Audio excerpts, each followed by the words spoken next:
the Italian Football Podcast.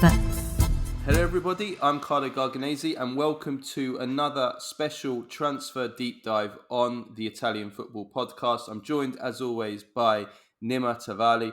So far this summer we've done Napoli with Vincenzo Credendino, Juventus with Mirko Di Natale and Lazio with Valerio Marcangeli. Today we are doing a special transfer market podcast on Milan. We are going to look at all their potential business between now and the end of the Mercato. And to do that, we've brought back onto the show our good friend Vito Angele, who is one of Italy's best AC Milan journalists and is the editorial director of the brilliant Milan Reports website. And later this week, I believe, is going to the United States for Milan's tour, their preseason tour. So we'll talk about the transfer market, and then at the end we'll ask him about the tour and what he will be doing there. So first of all, Vito, thank you so much for joining us again. We appreciate your time. How are you doing? Hello everybody, you're welcome, and thank you for your call. I'm fine, and you? Well, we're very good. Hi, Vito. This is Nima. Thanks again for joining us. We really appreciate it. Let's start with the coaching appointment. After Stefano Pioli, it was Paulo Fonseca, former Roma coach. Let's start at the beginning there. Why did Milan appoint Fonseca, and was he Milan's first choice to replace Pioli? Yeah, there are many points that were in favor of Fonseca. The principal is the famous algorithm was very important for this choice, and I will explain some of them. He has improved the Lille and a lot in this year, especially the defensive phase. And with his club, he made the record of unbeaten Tom, and Milan had in this moment a lot of defensive problems. The second, his salary is very low. He will earn 2 million, and this is much less than Pioli. And finally, he agreed to discuss the number and the quality of staff with the club. And this point for the club is very important. I understand. That's all very good points. But was he Milan's first choice to replace Pioli? Because obviously there were reports of Thiago Motta, Roberto De Zerbi. There were even reports of Maurizio Sarri. I mean, what was the situation with all those coaches, and how did the Milan end up with Fonseca? Yeah, Milan after Pioli looked for Motta, but Motta he had an agreement with Juve already, and then the club spoke with Lopetegui because Lopetegui was a similar profile respect to Fonseca, earning the same, but later the fans didn't not like him, and finally the club have decided to spoke with Fonseca and to take him. So we can confirm then that it was because of the fan rebellion that Lopetegui was discarded. Yeah, because for the fan Lopetegui was a profile that he ambitious because he win a few with Spain and the fans doesn't like Lopetegui, and it's the situation was similar with Fonseca when Milan decided to take Fonseca. But in this day, the fans are improved in the with Fonseca, and now Fonseca is the right decision for Milan. Just one last question on the coach. Was there any contacts between Milan and Conte or De Zerbi or Sarri? No, there was no contact with Conte because Conte was a very important profile. Conte earn a lot of, and the club doesn't want to spend this money, but the club searched a coach aziendalist like Fonseca, and the Conte was very very different to background with this, and also for the Zerbi there was no contact. Okay, thanks.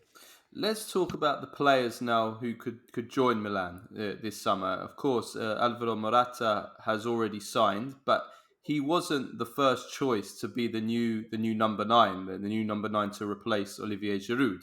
Um, the first choice, of course, was Joshua Zirkzee. Um, now, Vito? Why did Milan not sign Joshua Zirkzee? Was it because of the 15 million euro commission that Zirkzee's agent Kia Jarabchin asked for? And if so, how much commission would have Milan been prepared to pay in order to complete the transfer for Zirkzee?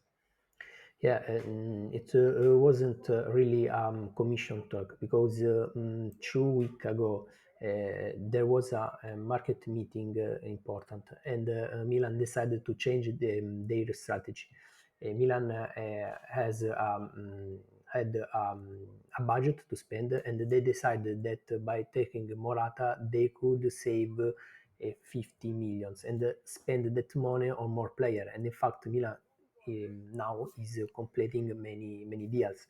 And you think Milan buying Spain's captain and Atletico Madrid reference striker for that amount of money was a very important deal.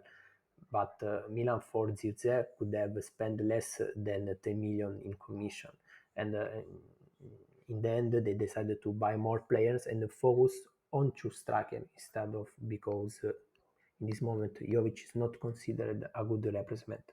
So Milan in the end decided to buy Morata to can spend the other money in the other player. That's very, very interesting. So it wasn't really because of the commission. So that brings us on. You mentioned there that Milan want two strikers. So do you think Milan will sign another number nine? And if so, um, Niclas Füllkrug from Borussia Dortmund, is he the first choice to be this other number nine? And what is the latest with Füllkrug from Borussia Dortmund? Yeah, I do. I think that Milan absolutely want to sign another strike after Morata. In this moment, there have been real contacts for Fulkrug, and they like him a lot because he has different characteristics from Morata. He's too similar to Giroud, and he played very well at the World Cup, at the European, sorry, and he showed he can score coming from the bench, and that's what Milan needs now. And Fulgrim now has already accepted Milan. He's just waiting for the Milan to send an official offer to Borussia Dortmund for him. That's very promising. Um, we've seen other links to other strikers: Tammy Abraham of Roma, Jean Duran of Aston Villa, Armando Broja of Chelsea started to warm up. Um, I mean, as it stands now, who do you think out of all of these, including Füllkrug, who do you think is maybe the favourite to be Milan's number nine? No, no. For me, the favorite is Fulham, absolutely. And I can tell you that Milan doesn't want to buy Abram now because they have evaluated him, but he is not the right profile. He has a high salary, and Milan doesn't want to pay that much for a player who has to be Morata replacement. And also Abram in this moment wants to go back to the national team because England changed the coach, no? And he's looking for a club where he can play as a starter. And Milan is not an option right now. That all makes sense. The other position, one of the other two main positions that Milan are really focused on this summer is a new central midfielder. Now, Youssouf Fofana from Monaco has been the top target, but we've seen reports in recent hours really, that some other clubs like Manchester United have maybe come in, and that means that the Monaco's have put their price tag up, and maybe that has complicated Milan's um, uh, bid for Fofana. So what is the latest with Fofana right now?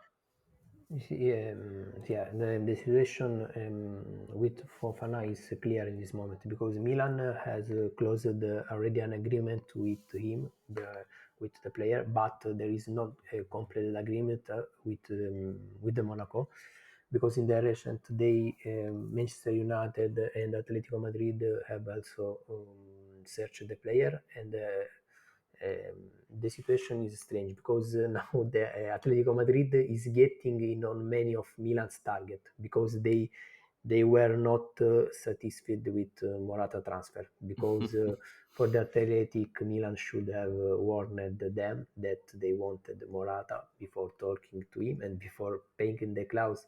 And this moment is so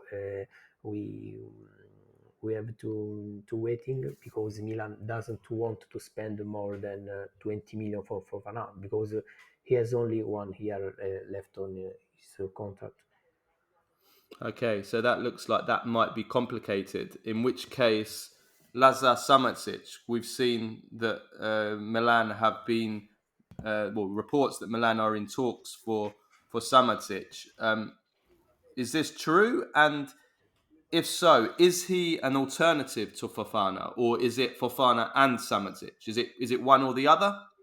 No, it's not alternative, because the players are very different, and Milan likes a lot Samardzic, because he's the perfect player for the club strategy. He has a great potential. He's young, and he's not high priced, but Milan has already talked to his father, and already has an agreement with him, but it has not yet sent an offer to Dinese, because Milan would like to sell midfield, and later Milan can to send an offer. But no, he is not absolutely alternative to Fofana, because they have different characteristics. Different characteristics. Yeah. Okay. And the other midfielders, I'll just run, well, two in particular. Richard Rios, who's this really unique player from Colombian midfielder from Palmeiras, who used to be a futsal player, and also Adrian Rabiot, who's a free transfer now after leaving Juventus. Is there any possibility of these players maybe coming to Milan? For me now, no possibility for both, because Milan now needs a ready player, a player that can start, and the Rios for now could be a bit, and that's why I think he want to come. While Rabiot is difficult, because yeah, Milan talked to Rabiot, but he makes more or 7 millions a year, and as Milan will not spend that money. And then there are the high commission for the player's family, and I don't think the club considers him it's a very good deal now. Yeah, Véronique, the famous Yeah, Véronique yeah, Rabiot. always the mother. La famosa Véronique Rabiot. Exactly. Right, let's talk about central defenders. We know that Milan want central defenders. There's we were seeing links with Strania Pavlovic, Salzburg's Serbian centre back. What's the state of play there? Yeah, I think that Pavlovic is very close, because he has already talked to Ibrahimovic, and now Milan just needs to finish his offer to Salisburgo. And the relationship between the two clubs is very good now, after the deal of Okafor of the last year. I think the negotiation will be closed with a few deals, because he would be a perfect player for Milan. Young, plays with the left foot, it's very important, and he has different characteristics from Tomori or Cho. What other options are there? We've heard of Mario Hermoso and even Jakub Kivior of Arsenal. No, Milan never talked with Hermoso, but Milan talked with his agent, and Kivior was an object for Milan in the last year, but no contact in this year. Mm-hmm. And right back, we know that Milan wants to sign a right back. Emerson Royal from Spurs was the first choice. What's the situation there? How close is that to being done? Yeah, Milan also talked to Emerson Royal, and the player wants to come to Italy. Mm, I think he consider his experience in the Premier League over, and he doesn't have Mm. a great feeling with his coach. And Milan, after so many years, no longer believes Calabria. Milan don't think that Calabria can play as a starter this year, so they will buy another fullback. And I think that there is a little left to find an agreement with Tottenham and close the deal. I think in this moment Milan are very close to Pavlovic and also Emerson. It's I think every Milan fan that is listening to this podcast just Eh, started True, screaming with happiness after you no said problem. that Calabria is no longer considered a starter. Um, But are there but any? but not sorry, but not screaming with happiness that Emerson Royale Yeah, is well, coming. that's that's different. That's a different debate. But I mean, there are also other alternatives. Matty Cash, Thiago Santos, Aaron Wan-Bissaka, Jerome Frimpong, Issa Kabore. Is there any truth to any of them? No, on Kesha, I immediately said that Metcalfe was not an alternative Okay. because for me, he's one of the best player at Aston Villa, and now who could he be sold? The club will make the Champions League, and I don't think they will want to be sold. And Milan, they want Aston Villa want a lot of money in this moment for cash. It's normal, but Milan can't spend more money on one player. Hmm.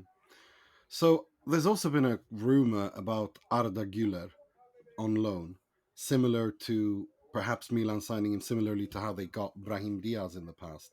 Is there any chance of Arda Güler joining Milan? Yeah, it's true that the relation between Milan and Real Madrid are very good. It could be, but Milan in this moment is in negotiation with Samardzic, who is a similar player, and Hmm. I think that Guler is already almost ready. I like Brahim Diaz a few years ago. Hmm. Anyway, I will ask Ancelotti after the friendly match next week and see once he say. Carletto. Yeah. Ask Carletto if he Do can. Milan a favor, Yeah, Carletto. exactly. Dai, Carletto, do your old club Yeah, a favor. yeah, yeah. Are there any other transfers players in that we haven't discussed that Milan are currently working on? Other player.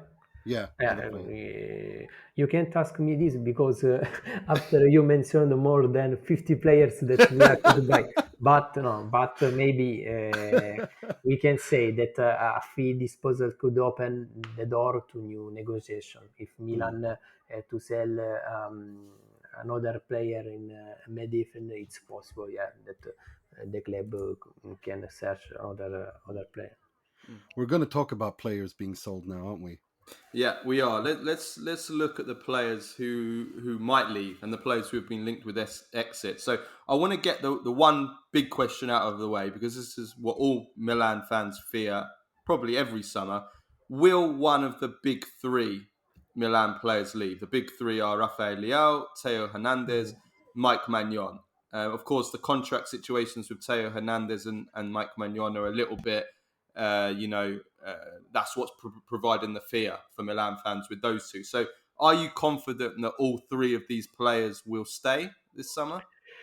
Yeah, because now there is not much to say here because Ibrahimovic has said it.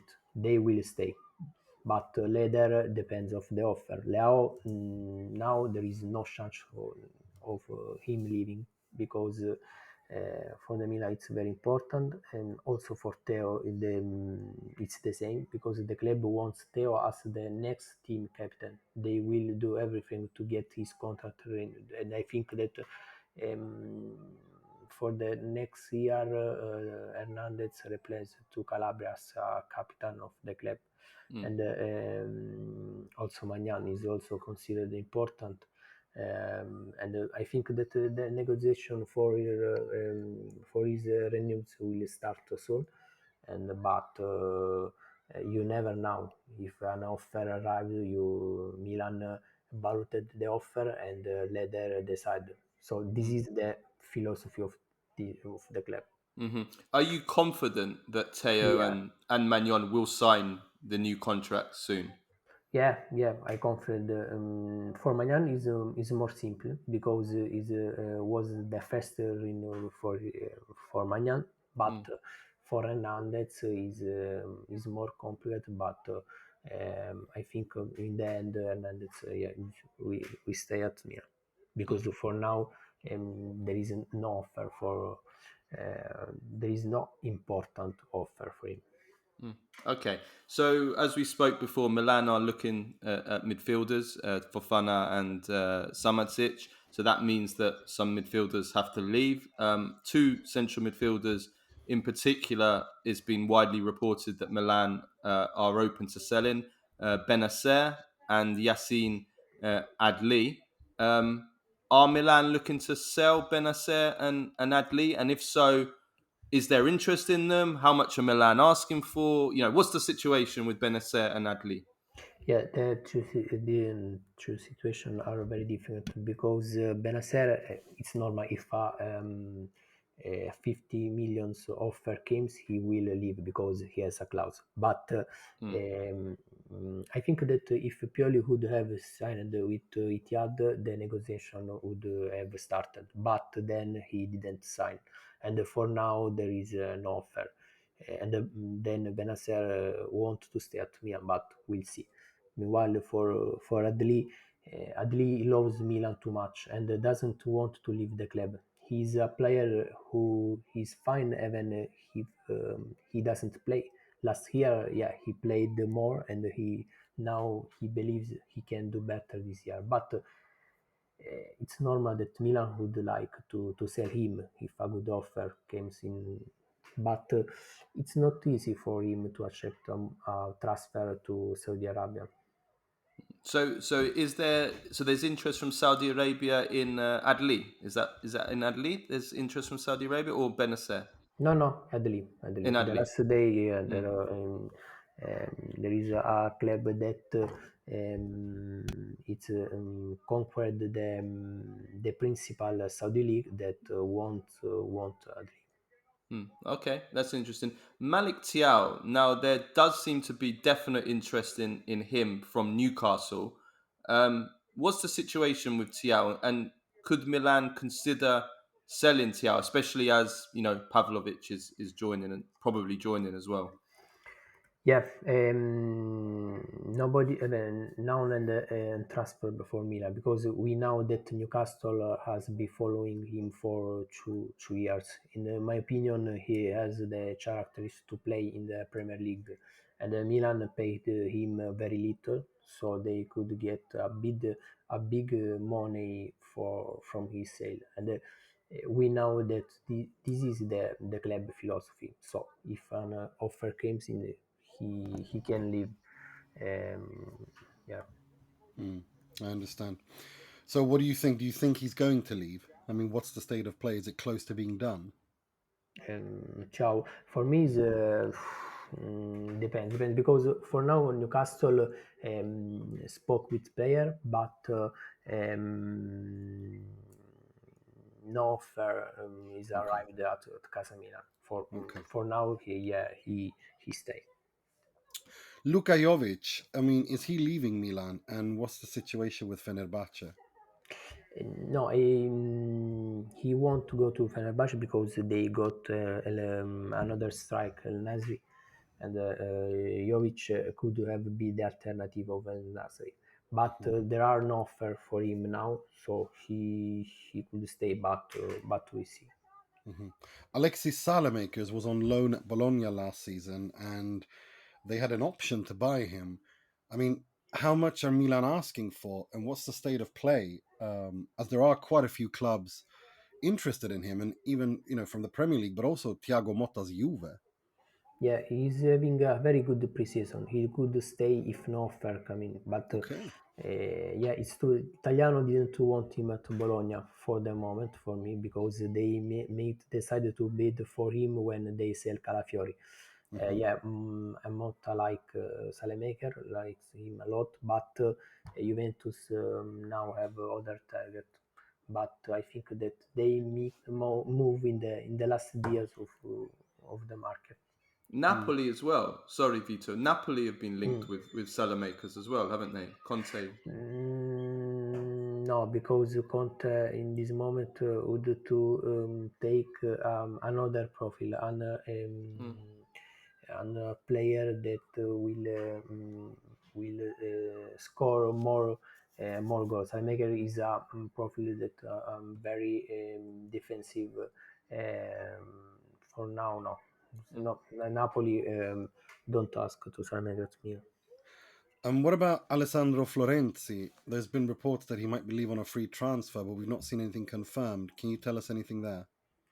In my opinion, he will leave for sure. There's no room for him at AC Milan. Milan will search another fullback, and Milan have also communicated this to his agent, because for me, Florenzi leave for sure. Two other players, one Divock Origi and one Fode Balotore, or as one of our Milan fan listeners calls him, Fode Ballon d'Ore. What's the situation with them? Are they leaving? The situation is that we always talk about Origi during our interviews in this year, because Every year. Every year. every origin, but it will still be like that because he has a very long contract, and his signed was a very defeat for the club. But now he has an offer, and I think he will leave on loan like he does every year. And Balotore on the other hand turned down an offer from Turkey, because Balotore wants to go back to the Premier League. But both for now they will play for Milan Future, and it's not a good thing for them, I think. Are there any other players in the Milan squad that you think could leave if the right offer comes? I maybe for sure Colombo and Maldini. The other should stay, because now there is Milan Futuro, no? And why send a youngster away when you can control him? But what about? I'm glad you brought that up, because I wanted to ask you about Colombo. What is his future? Because I think he's a rather talented player. No, I don't think that Milan believe on Colombo, because Colombo the last year it's very difficult for him, and I think that in the end Colombo can be transferred on loan. There is a negotiation with Empoli, and I think that the deals it closed in a few days. Maldini to Monza, back to Monza again, do you think? Monza, or there is another club that search Maldini. Is I think that Maldini spoke also with Venezia and Parma. So but he could to move to Monza also for this year. Okay. You mentioned Milan Futuro, so the coming season will be the first season of the newly created Milan Futuro. It's the name for the Milan under-23 team, which has followed in the footsteps of Juventus's next-gen team and will play in Serie C next season. Atalanta also have created, also have a team, an under-23 team as well. I think Inter are planning one maybe from next year. So it's something that's a trend in Italy now. From the Milan Futuro team, which, I mean, there's a number of really exciting players. I think if anybody that's been watching the Italy under-19 Euros in the Euros right now will tell that. So let's go through some of them. First of all, Francesco Camarda. What is Milan's plan for Camarda? Will he play for the first team as well next season? Will he split his time between Milan Futuro and Milan first team, or will it be just Milan Futuro? What is the plan next season? Milan Futuro is an important project for your young player. Ibrahimovic believes a lot in this project, and he asked us to follow him a lot, and that will be a problem for us, because there will be a lot of work the next year with the senior team, Primavera, Milan Futuro, but it's okay. No, yeah, the plan for Kamada is clear, because the plan is to increase the training with the first team. I talk to many coach. They tell me that it's important for a younger player to train with the first team, because they increase their level. They okay, they have to play, but it's more important to train with older, stronger players. And this is the Milan plan for this player. Do just one other question about Kamada. Um, what is the feeling in Milan about Kamada? Do they believe that he is going to be a future superstar? Yesterday, Nima interviewed one of the match analysts from Italy's under-19, and he was speaking about how special Kamada is, how he has this hunger that separates him from everybody else. I mean, do Milan believe that Kamada is somebody that can become one of the best players in the world? Yeah, I think that I believe absolutely he become an important player for Milan. The Kamada renewed his contract because he supports Milan, and he will have an important future with the club, absolutely. Because for me, it's a best striker for also for the future of Italia. Let's hope so.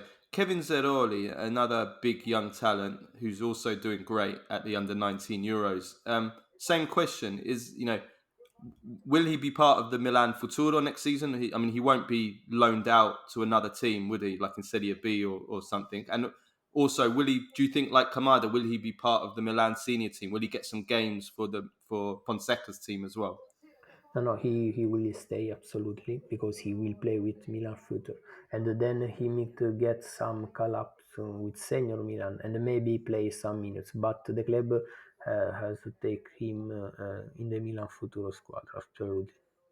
Okay. And one other final player I want to talk about from Milan Futuro. Well, we'll see if he'll be in Milan Futuro team. Is Mattia Liberali, who I saw played in Milan's friendly the other day, played the first half. Now he was one of the stars of Italy's Euro under-17 winners. Alessandro Costacota has called him the Italian Phil Foden. Again, yesterday when we interviewed our match analyst from the Italy under-17 team, he told us that he's a genius. He called Andrea Loiacono, who I interviewed yesterday. He said he referred to Liberali as a football genius. As a football genius, yeah. So, how special a talent do you think Liberali is? And again, will he be part of Milan Futuro and maybe play some games for the first team next season? Yeah. In fact, Costa Curta called him the Italian phone. But yeah, Liberali is a perfect number 10. But let's take it slow, because he has important qualities. It's true, but he still has to improve. He he has to be good and finding his real position on the pitch. And I think yeah, Fonseca will help him a lot with that. Absolutely. Nice. Well, before we finish off, Vito, you're traveling to the United States to cover Milan's tour of the United States. Can you tell us what is the plan for you and Milan? How long are you staying? What's going to happen? Yeah, I am leaving on Friday, and you think that I only got my ticket only yesterday. The- but yeah, This is there will Italy. yeah, but there will be three important match against three big club, like City, Real, and Barcelona, and it will be important to see how the new Milan will play. And it's important not to make bad match, as it happened in Dubai during the last tour. And there will also be some events with sponsor and fans from America who always follow Milan. But I think that it will also be risk to go on a tour in America for AC Milan, because in this year Milan is the only Serie A club going on tour outside Europe. it could be a disadvantage, but we'll see. We absolutely will have to wait and see. It's getting exciting now. It's getting to the end of July, beginning of August. The season's only 4 weeks away. It's going to be an interesting one. Thank you so much for coming on to the show, Vito. If people want to follow you on Twitter and Instagram, if I'm not mistaken, your Twitter handle is at Vito Angele. Is it the same for Instagram? Yeah, Vito Angele on Instagram and Twitter, and yeah, thank you for your support and for your call. And for me, it's a very pleasure to be with you. Oh, the pleasure is ours. And make sure people to check out Milan Reports, which is Vito's brilliant website. Thank you again, everyone, for listening. We'll be back next week for a Monday review show.